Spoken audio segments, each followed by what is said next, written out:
नमस्कार, मैं हूं कविता उपाध्याय। आप हैं नमामि डिजिटल के साथ। अपर्णा गोयल हमारे साथ में हैं। ईडीएमसी की चेयरपर्सन हैं, आईपी एक्सटेंशन 19E की निगम पार्षदा हैं। आइए इनसे बात करते हैं। सर्वप्रथम तो सबसे पहले आपको जन्मोत्सव की, हनुमान जन्मोत्सव की ढेरों शुभकामनाएं और बधाई। मैम, आप क्या कहेंगी?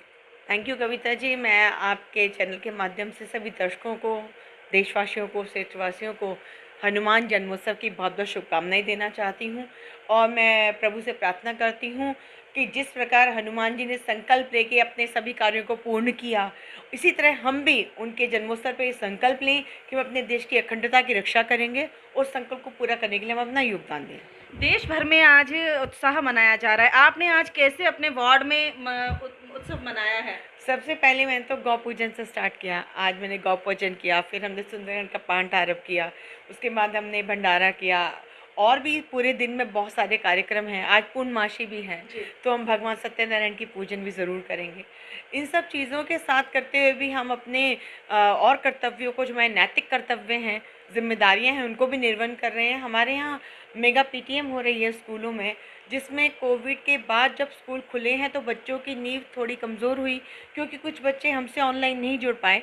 उसके चक्कर में मिशन बुनियाद हमने एक कार्यक्रम चलाया जो 31 मई तक चलेगा। तो उसी की जानकारी देने सभी पेरेंट्स के पास हम गए थे। सुबह भी मैंने मेगा पीटीएम में गई, लोगों के बीच मैंने उनसे बात की।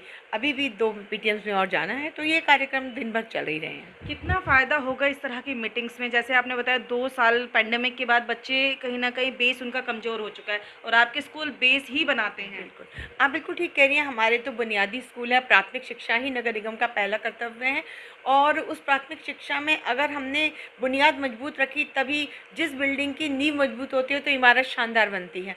और वही नींव हमें अपने बच्चों में डालनी है। तो उनकी नींव को मजबूत करने के लिए निगम ने छुट्टियों को एक्सटेंड किया और 31 मई से अब छुट्टियाँ रहेंगी लोगों की। वो 7:30 से 11, साढ़े 11 बजे तक बच्चों का एक मिशन बुनियाद कार्यक्रम चलेगा। तो मुझे लगता है बहुत अच्छी प्रयास, बहुत अच्छा पहल हमारे कमिश्नर, हमारे जोन एजुकेशन चेयरपर्सन के द्वारा बहुत अच्छी अच्छी चीज़ें की जा रही हैं। अपर्णा जी, आप भाजपा से हैं और मैं एक जिक्र ज़रूर करूंगी। जिस तरह से आज पूरे देश में एक चर्चा चल रही है कि बीजेपी हिंदुत्व की पार्टी, अक्सर इस पर चर्चा होती है और अब लाउड स्पीकर पर चर्चा हो रही है, धर्मों पर चर्चा हो रही है। क्या कुछ कहना है आपकी तरफ से?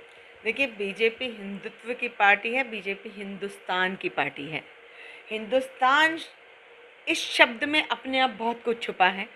पुराना हमारा आर्यव्रत हो, हिंदुस्तान है, भारत है, ये सभी नाम हिंदुस्तान का समाहित होते हैं। हिंद सागर के पास हम बसे थे, इसलिए हिंदुस्तान नाम भी हमें मिला। और हिंदुस्तान ही है। आप पिछले किसी भी पुराने लोग से वो हिंदुस्तान ही बोलते हैं। भारत तो हमने नया नाम दिया, इंडिया तो हमें अंग्रेज़ों ने आकर दिया। तो हम हिंदुस्तानी हैं, हम हिंदुस्तान है। और हिंदुत्व की पार्टी यदि कोई कहता है तो ठीक है, वो ऐसा समझता है। बट हिंदुस्तान एक धर्मनिरपेक्ष देश है। इसका संविधान बहुत बड़ा है। अभी बाबा साहब की जयंती की हमने अपने संविधान को याद किया, उनके निर्माता को याद किया।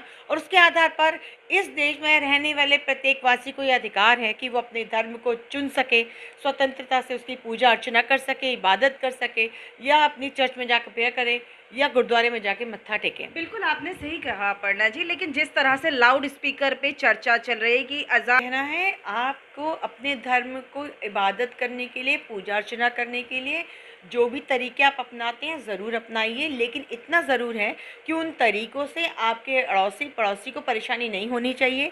ध्वनि प्रदूषण बहुत बढ़ रहा है, ग्लोबल वार्मिंग इतनी ज़्यादा बढ़ रही है, प्रदूषण हर स्तर का है।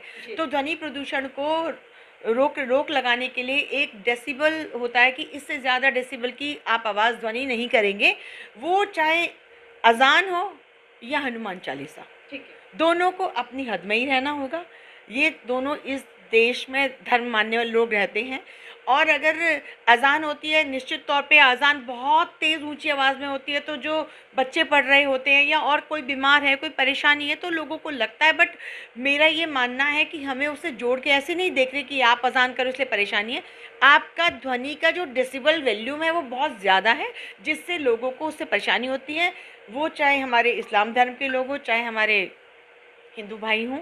तो आपको ध्वनि प्रदूषण को नियंत्रण में रखकर ही कार्य करना चाहिए। ने अभी एक बयान दिया कि भाजपा के गुंडे हैं। क्या कुछ कहना है इस पर आपका? आतिश जी और उनकी पार्टी, वो सिर्फ नकारात्मक और विखंडनकारी राजनीति करते हैं। उनको देश को तोड़ने की मंशा है।